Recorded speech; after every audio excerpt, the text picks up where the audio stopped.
खुदा से वही लोग करते हैं प्यार जो सब कुछ ही करते हैं उस पर निसार। खुदा से वही लोग करते हैं प्यार जो सब कुछ ही करते हैं उस पर निसार। इसी फिक्र में रहते हैं रोज़ो शब, इसी फिक्र में रहते हैं रोज़ो शब कि राज़ी वो दिलदार होता है कब, कि राज़ी वो दिलदार होता है कब। Asyhadu an la ilaha illallah wahdahu la syarikalah wa asyhadu anna Muhammadan abduhu wa rasuluh. Amma ba'du fa'a'udzu billahi minasyaitonir rajim.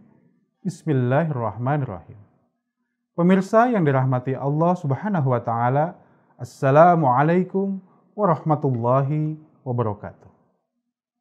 Pada kesempatan Daras Ramadan di episode ini, kita akan melanjutkan pembahasan tema tentang Dajjal dari episode sebelumnya. Kajian tentang Dajjal telah mengundang perhatian kaum muslimin dari waktu ke waktu. Dajjal dinilai sebagai simbol keburukan, kejahatan, dan keangkara-murkaan.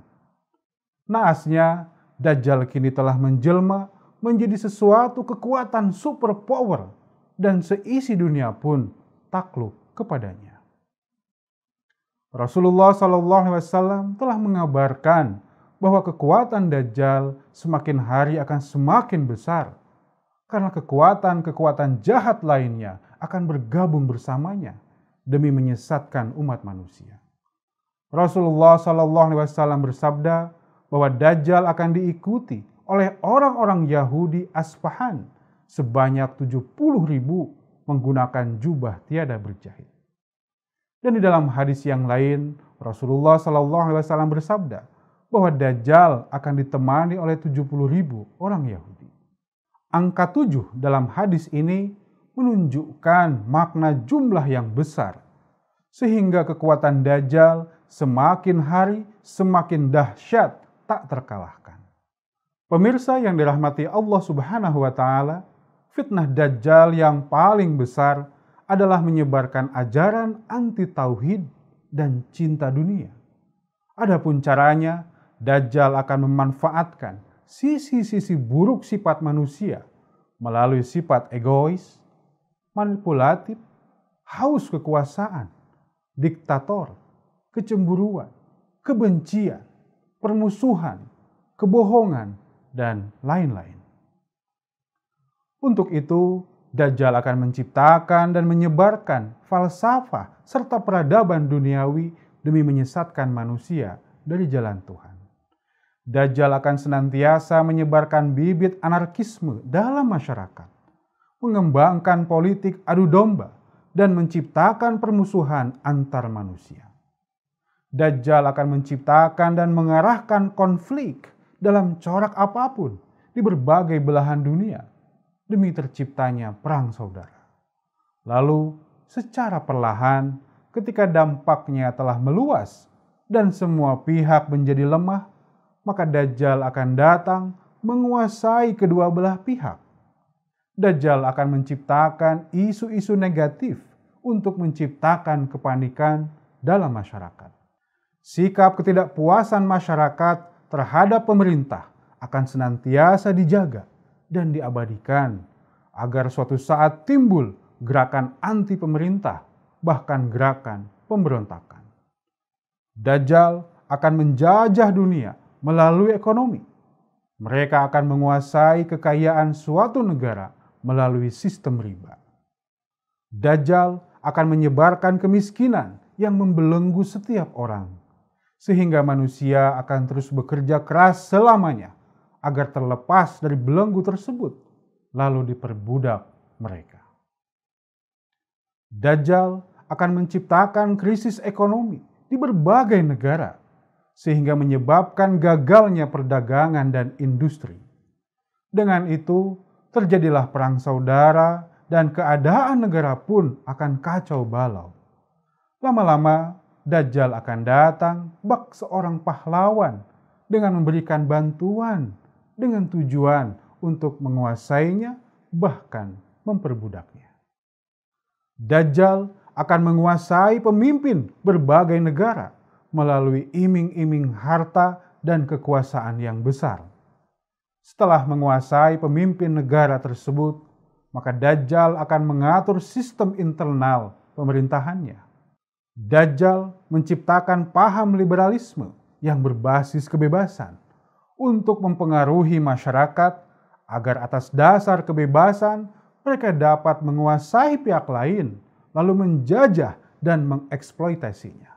Dajjal akan membentuk pemimpin negara yang diktator, bersifat tirani, dan menghalalkan segala cara. Dajjal pun akan membentuk pemimpin dan pejabat negara yang korup, menipu, menyuap, dan menjadi budak kebejatan moral. Dajjal akan memiliki mata-mata yang setia dalam berbagai lapisan masyarakat, dari tingkat terendah hingga ke lapisan tertinggi. Pemirsa yang dirahmati Allah Subhanahu wa Ta'ala, selanjutnya Dajjal akan menghancurkan moral manusia dengan mengembangkan prostitusi, minuman keras, dan narkotika. Dajjal akan menguasai media, lalu menyebarkan berita kepanikan, perpecahan, peperangan, kebencian, dan lain-lain. Adapun di sisi lainnya, mereka akan menutupi berita yang bernilai kebajikan, kebaikan, cinta, dan kasih sayang. Melalui media, Dajjal pun akan menyebarkan tontonan yang bejat, kekerasan, serta permusuhan. Dajjal pun akan menciptakan dan menyiarkan berita bohong, serta teori-teori keilmuan yang menyesatkan manusia. Dajjal akan menyebarluaskan kebencian atas nama agama dan menyebarkan paham ateisme. Dajjal akan menghancurkan pemimpin negara yang memerintah negaranya dengan moral yang tinggi. Dajjal akan menghalangi berkembangnya sifat keterbukaan, kejujuran, kebajikan, cinta kasih terhadap sesama. Yang ada, Dajjal akan mengembangkan konspirasi, kerahasiaan, kebohongan, keburukan, permusuhan, kebencian, eksploitasi. Bahkan Dajjal akan menciptakan perang dunia dan lain-lain. Begitu buruk dan berbahayanya fitnah Dajjal bagi kelangsungan umat manusia di dunia. Namun Rasulullah SAW kurang lebih 1400 tahun yang lalu telah memberikan kabar suka bahwa satu-satunya harapan umat manusia agar terhindar dari keburukan Dajjal adalah dengan beriman kepada Nabi Isa akhir zaman. Karena menurut Rasulullah SAW, hanya beliau sajalah yang mampu membunuh Dajjal dan membasmi segala fitnahnya. Membunuh Dajjal dan membasmi fitnahnya tidaklah dilakukan secara harfiah, melainkan secara kiasan. Artinya, tidak dibunuh secara jasmani menggunakan senjata, melainkan menggunakan cara yang damai dan penuh kasih sayang. Karena Nabi Isa akhir zaman adalah sosok yang penuh dengan kelembutan. Rasulullah SAW menggambarkan beberapa cara bahwa Nabi Isa akhir zaman akan membunuh Dajjal. Yang pertama, menghancurkan salib. Maksudnya, menghancurkan akidah Dajjal yang menjadikan Nabi Isa alaihissalam sebagai Tuhan dengan membuktikan bahwa Nabi Isa alaihissalam sudah wafat dan kuburannya berada di Kashmir, India. Kedua, membunuh babi. Maksudnya menghancurkan falsafah, peradaban, budaya, pandangan hidup, dan sistem kehidupan Dajjal yang kotor dengan cara membangun suatu sistem kehidupan dan peradaban yang Islami. Ketiga, menghilangkan peperangan dengan cara menegakkan perdamaian, menyebarkan cinta dan kasih sayang terhadap sesama, membantu dan menolong tanpa pamrih, serta mengembangkan sikap memaafkan. Keempat, membagikan harta, maksudnya membagikan kesejahteraan duniawi dan ukhrawi dengan seluas-luasnya kepada umat manusia. Dan puncak dari perjuangan Nabi Isa akhir zaman adalah dengan membangun sebuah sistem dunia baru yang berdasarkan ajaran Islam, yakni sistem al-wasiat. Sistem al-wasiat adalah sebuah tatanan dunia baru yang bersumber pada nilai dan ruh agama Islam yang sejati. Sistem ini bertujuan untuk membentuk manusia-manusia yang beriman, bertakwa kepada Allah Ta'ala, penegak tauhid ilahi, dan menjalani kehidupan yang suci, sebagaimana Rasulullah SAW telah ajarkan. Sistem ini mengarahkan manusia untuk memiliki solidaritas yang tinggi dan siap sedia mengorbankan apapun yang dia miliki untuk mengkhidmati kemuliaan agama Islam dan nilai kemanusiaan. Sistem ini akan menjamin semua keperluan setiap orang, menghilangkan kesengsaraan, melenyapkan penderitaan manusia, memberikan kesejahteraan, menyebarkan kasih sayang, serta menegakkan keadilan, perdamaian, dan menghilangkan peperangan. Kebahagiaan dan kedamaian sejati inilah yang akan menjadi bagian terindah dalam tatanan dunia baru ini menurut al-wasiat. Nihilnya nilai egoisme, individualisme, prasangka, intoleransi, kebencian, kedustaan, korupsi, kejahatan, ketidakadilan, kesenjangan, kekerasan, dan peperangan akan menjadi sebuah kenyataan. Dunia akan kembali tegak sesuai dengan tujuan awal penciptaannya, yakni sebagai tempat turunnya kasih sayang Allah Ta'ala dan menjadi surga bagi seluruh manusia. Pemirsa yang dirahmati Allah Subhanahu wa Ta'ala, perkara ini bukanlah isapan jempol atau mimpi di siang bolong. Hal ini pasti terjadi karena telah menjadi takdir ilahi. Sebagaimana halnya Rasulullah SAW telah membuktikan kepada kaum kafir Quraisy terkait kemajuan dan kemenangan Islam di masa awal, meski mereka dianggap gila dan tak masuk akal pada awalnya. Perjuangan ini tentunya tidak mudah, diperlukan perjuangan yang tiada kenal lelah, serta pengorbanan yang tinggi. Namun dengan karunia Allah Ta'ala, saat ini, melalui berbagai upaya, Jamaah Ahmadiyah telah menebarkan benih kemajuan demi kemajuan dan terus mengikis kedikdayaan Dajjal. Dengan semangat mendirikan tatanan dunia baru menurut al-wasiat, Ahmadiyah kini telah menyebar ke seluruh pelosok dunia, baik di Eropa, Amerika, Afrika, Asia, dan Australia. Dan terus mengembangkan semangat perjuangan demi tegaknya kemenangan agama Islam yang kedua di akhir zaman. Pemirsa yang dirahmati Allah Subhanahu wa Ta'ala, demikianlah Dars Ramadan yang dapat saya sampaikan pada episode ini. Semoga dapat bermanfaat untuk kita sekalian. Amin. Wa akhiru da'wana alhamdulillahirabbil alamin. Wassalamualaikum warahmatullahi wabarakatuh. कि राज़ी वो दिलदार होता है कब,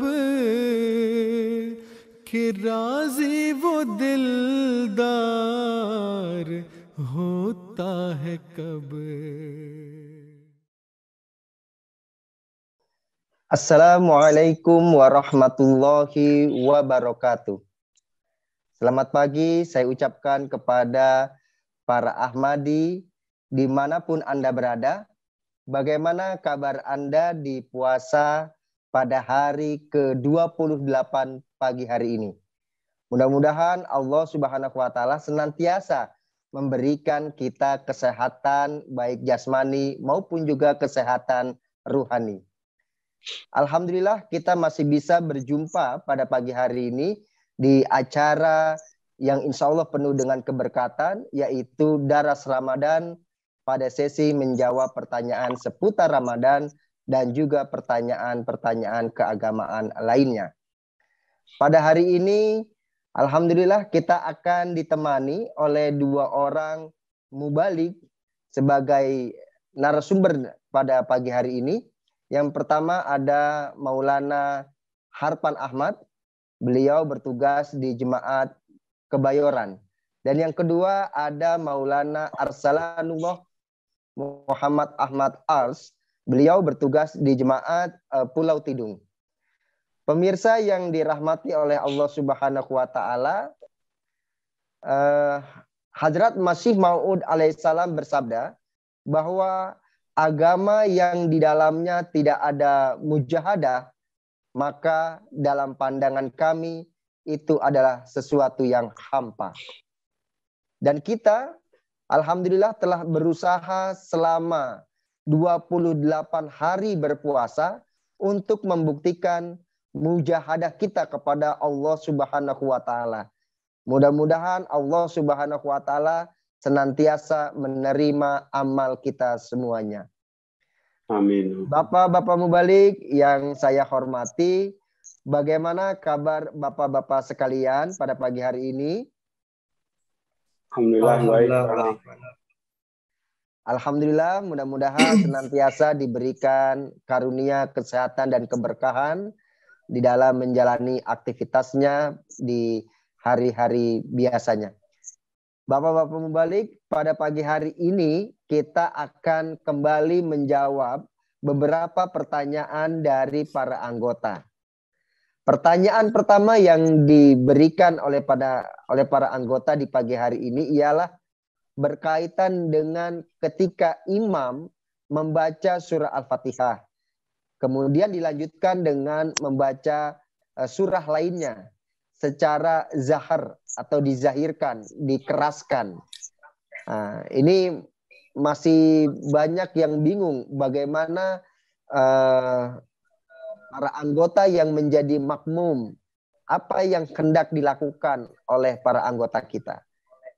Di dalam sholat berjamaah, balik, terutama pada waktu sholat yang bacaannya dizahirkan, misalnya seperti sholat subuh, kemudian sholat maghrib, dan juga sholat isya, ketentuan bagi seorang imam ialah membaca surah Al-Fatihah dan surah lainnya pada rakaat pertama dan juga rakaat kedua secara zahar atau diperdengarkan kepada makmum.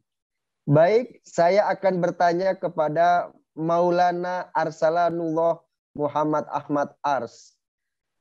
Pak Mubalik, bagi seorang makmum, bagaimana tentang hukum dan ketentuannya? Apakah makmum harus membaca, misalnya mengikuti imam membaca surah Al-Fatihah dan surah lainnya? Apakah dibacanya itu harus juga dizaharkan seperti imam menzaharkan bacaan? Atau misalnya juga apakah membacanya menunggu imam selesai membaca surah atau seperti apa? Silakan Pak Mubalik untuk memberikan jawabannya. Baik, jazakumullah Pak Anom. Assalamualaikum warahmatullahi wabarakatuh. Waalaikumsalam. Dijelaskan di dalam beberapa riwayat hadis. Namun pada kesempatan ini saya akan menyampaikan satu hadis yang diriwayatkan di dalam Tirmizi. Sebelum itu saya akan sedikit menjelaskan memang yang mulia Rasulullah SAW mewajibkan kita, pertama bagi imam sudah wajib untuk membaca surah Al-Fatihah di dalam sholat. Kemudian karena di situ yang mulia Rasulullah menjelaskan bahwa wajib membaca surah Al-Fatihah dalam sholat, maka itu berlaku bagi imam dan makmum. Kemudian tadi pertanyaannya, apakah setelah imam membaca surah Al-Fatihah, kemudian setelah imam membaca surah Al-Fatihah, surah lain juga tetap harus wajib dibaca oleh makmum? Dijelaskan di dalam riwayat hadis, Allahumma sholli ala Muhammadin wa ala ali Muhammad. Artinya, dari Ubadah diriwayatkan, ia berkata, pernah Rasulullah Shallallahu Alaihi Wasallam sholat subuh. Beliau merasa terganggu dengan bacaan nyaring makmum. Setelah selesai sholat, lalu beliau menegur, aku kira kalian membaca yang sama di belakang imam kalian. Ubadah berkata, kita sama-sama menjawab, ya Rasulullah, demi Allah, benar begitu. Lalu Nabi Muhammad SAW bersabda, janganlah kalian melakukan demikian, kecuali bacaan Ummul Quran, yaitu surah Al-Fatihah. Sesungguhnya tidak sah sholat bagi orang yang tidak membaca surah Al-Fatihah. Kemudian dijelaskan juga di dalam tafsir Kabir bahwa makmum hanya membaca surah Al-Fatihah. Ia tidak harus membaca bagian lain dari Al-Quran Karim bersama surah Al-Fatihah. Tapi jika imam membaca qiraat secara jahar, secara terdengar, ya, maka hendaknya makmum mendengar qiraat dengan seksama dan tidak membaca surah lain secara sendiri. Ya. Jadi dari dua penjelasan ini sebenarnya sudah jelas dari hadis, kemudian ditegaskan lagi oleh Hazrat Khalifatul Masih yang kedua di dalam tafsir Kabir, bahwa ketika imam membaca surah Al-Fatihah, ya, makmum wajib untuk mengulanginya lagi di dalam sholatnya. Tetapi ketika imam sudah selesai membaca surah Al-Fatihah, kemudian membaca surah lain, tugas makmum hanya menyimak saja atau mendengar bacaan imam tersebut. Mungkin demikian, Pak. Baik, jazakumullah kepada Maulana Arsalanullah yang telah menjelaskan kepada kita para pemirsa, baik dari hadis yang beliau sampaikan dan juga dari buku Fikih Ahmadiyah yang telah mengulas bahwa sebagai makmum kewajiban hanyalah membaca surah Al-Fatihah dan mendengarkan bacaan surah lainnya yang dibaca oleh imam. Baik, alhamdulillah sudah terjawab pertanyaan pertama. Kita akan berlanjut kepada pertanyaan kedua. Ini berkaitan dengan hukum makanan di acara kematian. Nah, di Indonesia praktek tahlilan orang yang meninggal dunia ini banyak dilakukan dengan misalnya mengundang tetangga, ya. Kemudian di dalamnya diadakan bacaan tahlil sembari menyiapkan jamuan-jamuan minuman dan makanan. Kalau berdasarkan hadis, seharusnya orang yang tidak berduka dialah yang membawakan makanan, memasakkan makanan bagi keluarga yang berduka, bukan sebaliknya.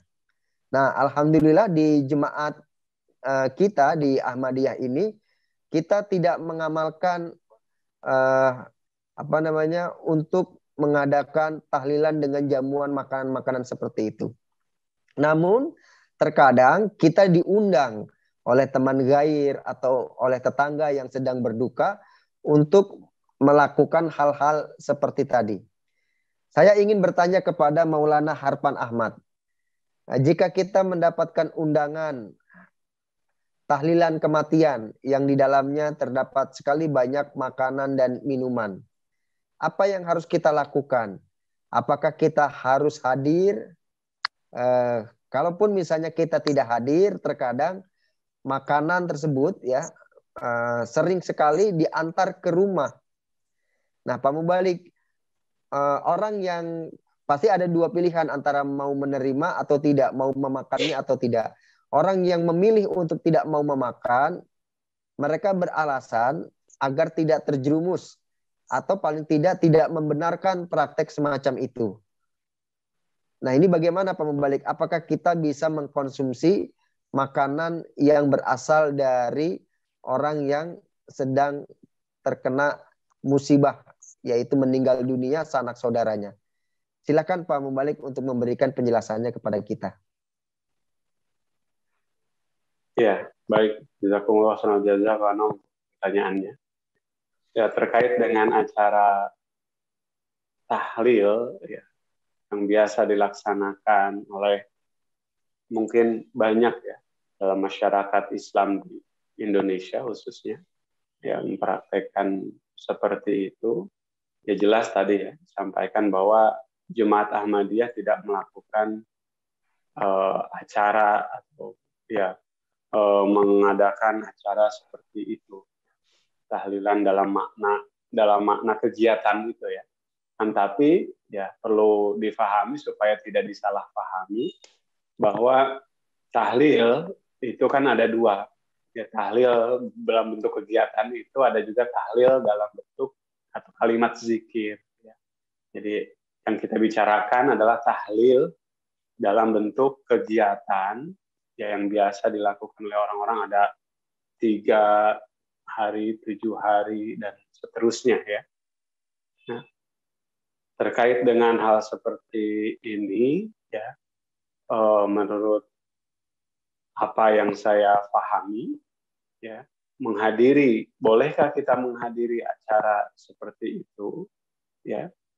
Jika memang tidak ada kendala, tidak ada halangan, ya, menghadiri suatu undangan tentu merupakan suatu hak seorang Muslim, ya, sebagaimana disampaikan juga dalam hadis-hadis Rasulullah SAW bahwa menghadiri undangan adalah merupakan satu hak seorang Muslim, ya, kewajiban seorang Muslim untuk menghadiri undangan.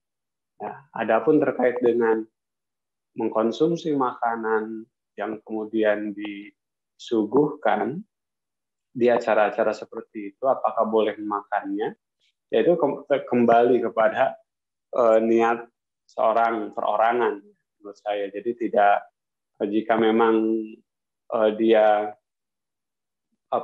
berpikiran bahwa ya tidak ada suatu hal yang menghalangi, ya maka memakan makanan yang disajikan untuk itu maka tidak ada masalah. Ya, karena memberikan makan juga kan tergantung kepada niatnya. Pernah seorang bertanya kepada Hazrat Masih Maud alaihi salatu wassalam, ya, apabila satu keluarga misalkan membagi-bagikan makanan kepada orang-orang dengan niat supaya pahalanya itu diterima oleh almarhum, orang yang meninggal, maka Hazrat Masih Maud alaihissalam membolehkan, ya, dalam artian bukan membolehkan, dalam artian bahwa amalan itu atau niat itu akan diterima, akan sampai kepada almarhum sebagaimana yang diniatkan. Itu ada dalam Malfuzat jilid 9, ya. Jadi cuman ya sejauh makanan itu halal dan juga dengan niat yang baik, tidak ada unsur riya dan lain sebagainya, maka itu suatu amalan yang pasti akan sampai sesuai dengan niatnya. Oleh karena itu, maka tentu tidak ada halangan untuk mengkonsumsi makanan yang seperti itu.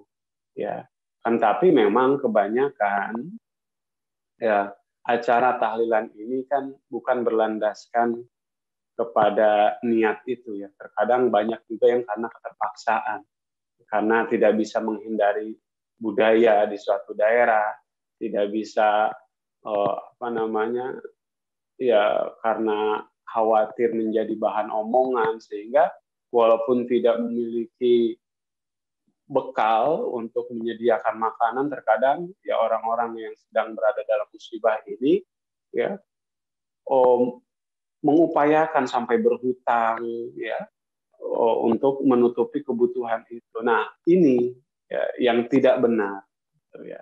Jadi karena niatnya untuk menghindari omongan orang lain atau supaya tidak dijadikan pergunjingan oleh orang lain. Ini menurut saya menjadi pembeda itu dari niat orang yang memberikan itu. Kemudian apakah kita menjadi boleh atau tidak.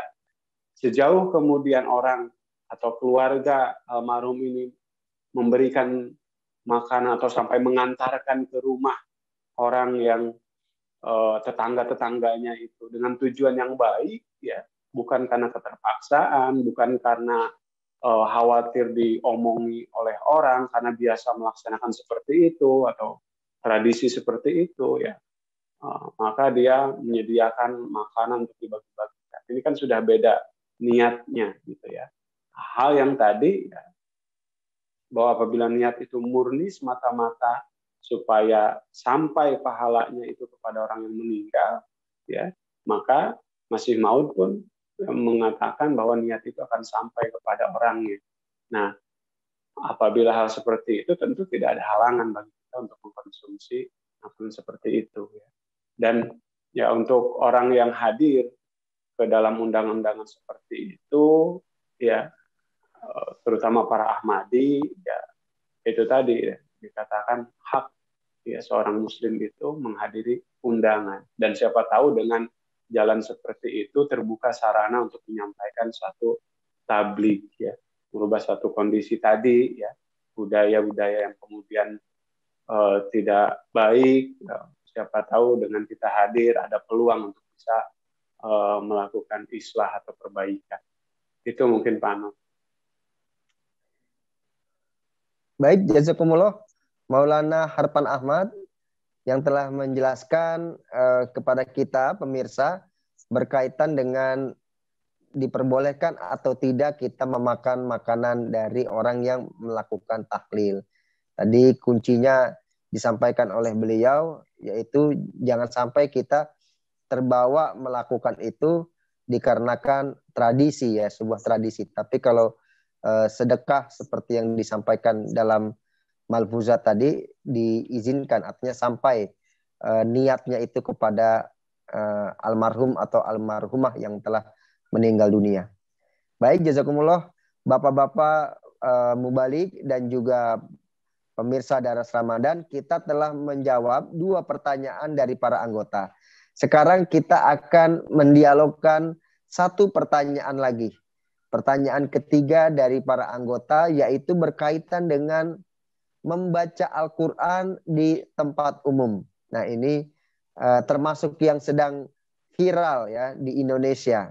Banyak segolongan orang dengan sengaja membaca Al-Quran di tempat-tempat umum.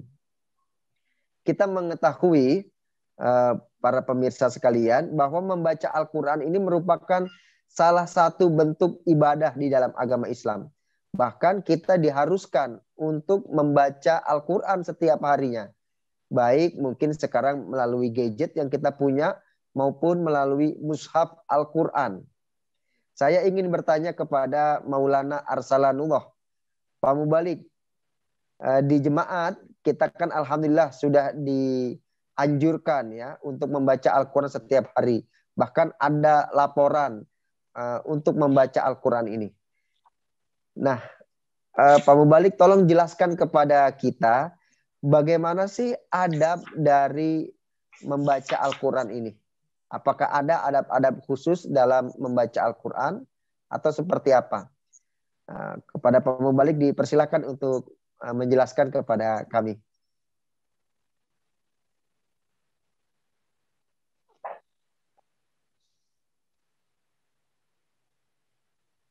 Mic-nya Pak Mubalik.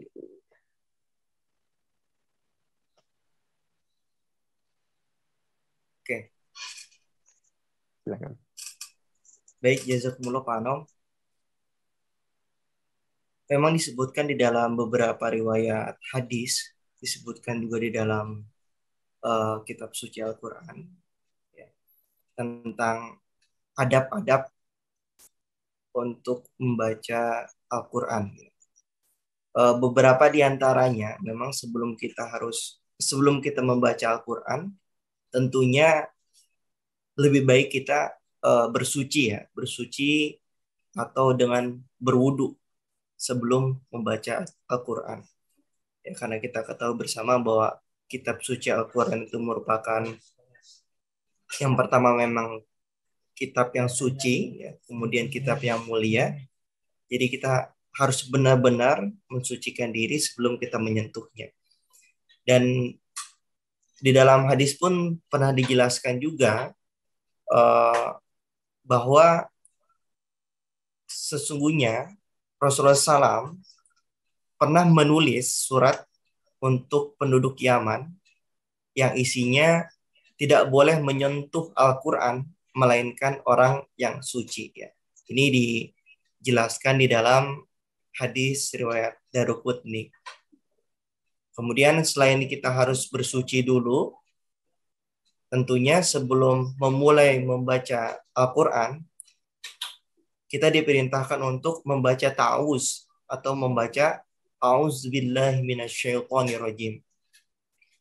Sebagaimana diperintahkan oleh Allah Subhanahu wa taala di dalam Al-Qur'an, A'udzubillahi minasyaitonirrajim, fa idza qira'atal Qur'an fasta'iz billahi minasyaitonirrajim.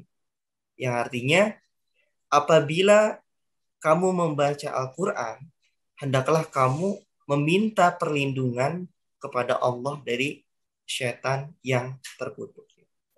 Kemudian di dalam setelah kita membaca ta'awuz, ya, kemudian kita juga diperintahkan untuk membaca Bismillahirrahmanirrahim. Ya. Jelas juga yang mulia Rasulullah SAW menjelaskan ketika kita ingin melakukan sesuatu, amalan apapun itu yang bersifat baik, kita harus dahulukan dengan Bismillah. Apalagi dengan membaca Al-Quran. Kita juga diperintahkan untuk membaca Bismillah, ya, pada ayat-ayat tertentu. Kemudian kita juga diperintahkan untuk memperindah suara kita ketika dalam mengaji, ya, sebagaimana disampaikan oleh yang mulia Rasulullah SAW bahwa hiasilah Al-Quran dengan suara kalian, ya. Tentu suara di sini adalah suara yang terbaik, ya, dari diri kita, ya. Kemudian dijelaskan juga laisa minna man lam yata'an bil Quran, ya. Yang artinya bukan termasuk golongan kami orang yang tidak melakukan bacaan Al-Quran. Ya. Di sini kita diminta oleh yang mulia Rasulullah ketika kita menilawatkan Al-Quran, membaca Al-Quran, kita baca dengan sebaik-baiknya, kita baca dengan semerdu-merdunya, kita hiasi bacaan Al-Quran kita dengan suara yang indah.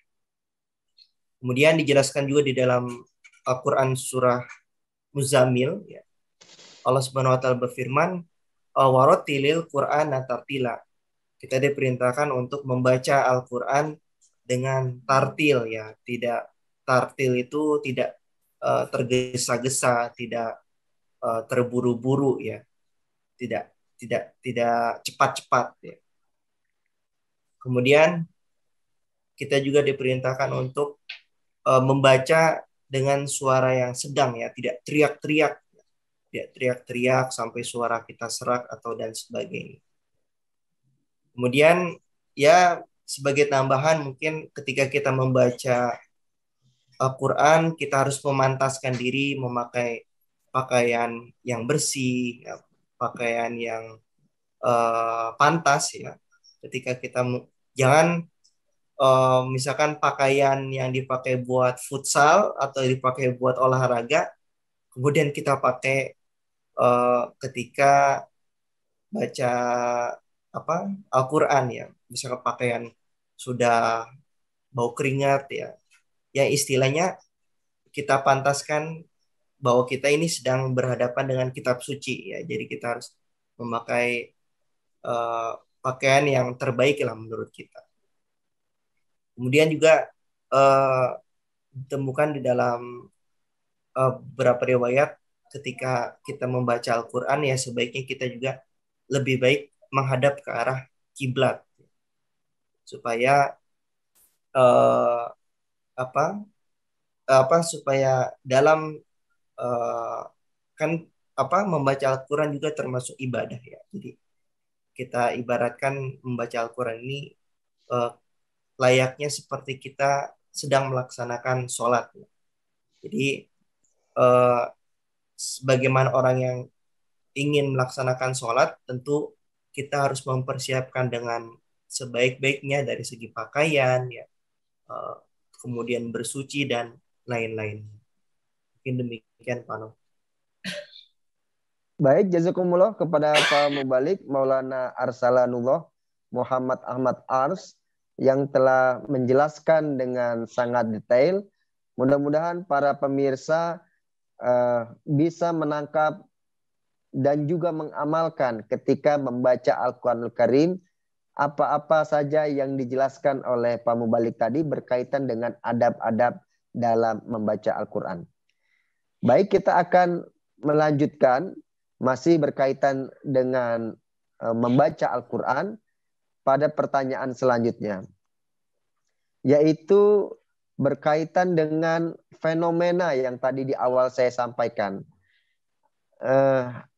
Ada beberapa golongan yang sengaja ya untuk membaca Al-Quran secara berjamaah di tempat-tempat umum, yang biasanya di tempat di mana banyak orang nongkrong, ya, anak muda-mudi nongkrong di tempat-tempat yang khusus, ya, di tempat-tempat umum yang memang disediakan, baik difasilitasi oleh pemerintah maupun juga dari swasta. Nah, mereka melakukan kegiatan membaca Al-Quran secara berjamaah. Saya ingin bertanya kepada Maulana Harpan Ahmad. Peristiwa atau kegiatan-kegiatan tersebut ada yang mengatakan sebagai kebangkitan generasi pencinta Al-Quran, ya. Hingga sampai seperti itunya menyengaja membaca Al-Quran di tempat umum.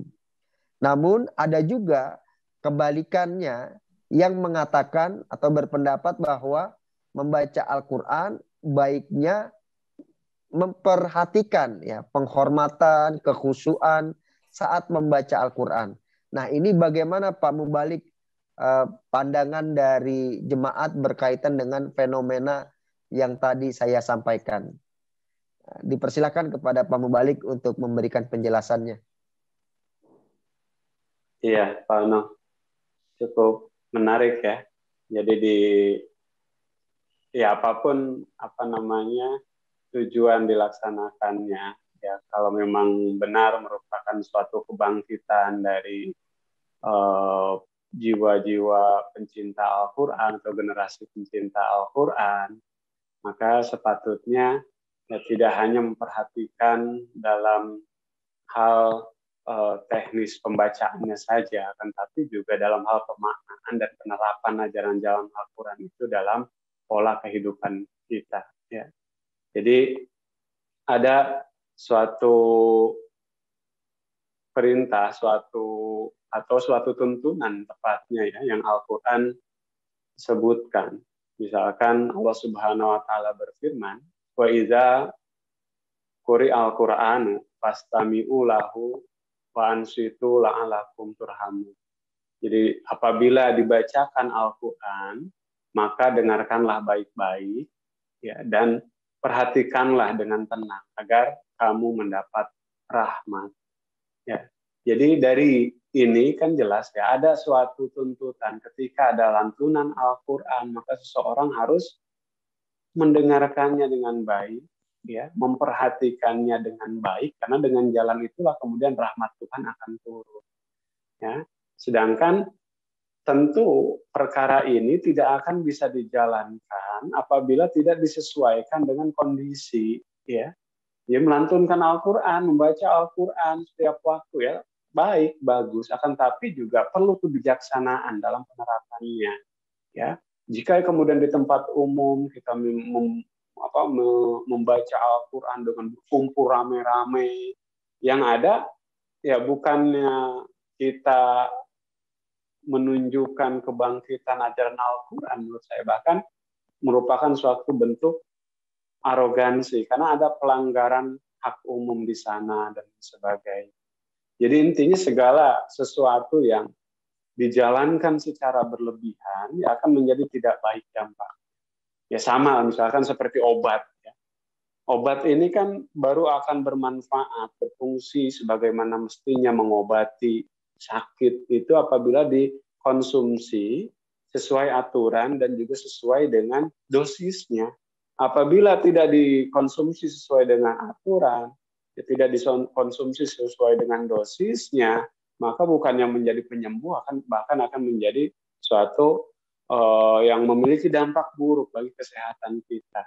Al-Quran juga disebutkan sebagai syifa ulinnas, ya obat bagi manusia, penyembuh bagi manusia.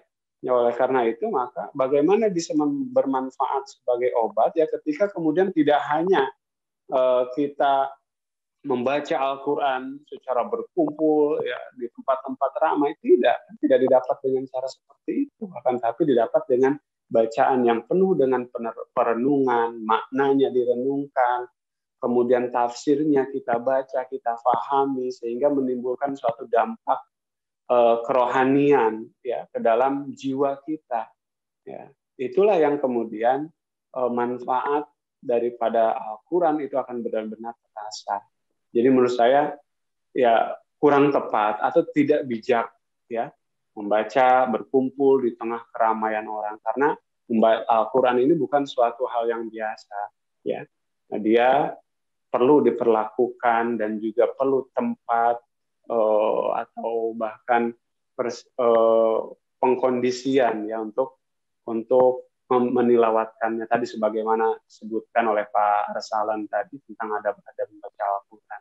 Juga Al-Quran menekankan tadi ada tuntunan lain yaitu apabila Al-Quran dibaca kita harus mendengarkan dengan baik, kita harus merenungkannya dengan seksama sehingga jalan-jalan Al-Quran bisa menyerap ke dalam kalbu kita, bukan malah menimbulkan kejengkelan kepada orang lain. Itu mungkin, Pak. Baik, jazakumullah Pak Mubalik Maulana Harpan Ahmad yang telah memberikan gambaran kepada kita bahwa ketika kita membaca Al-Quran, jangan sampai kita mengganggu orang lain, ya.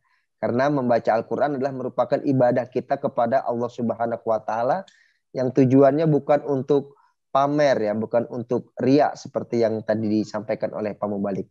Alhamdulillah, Bapak-bapak Mubalik dan juga para pemirsa di rumah, kita telah menyelesaikan menjawab 3 pertanyaan dari para anggota.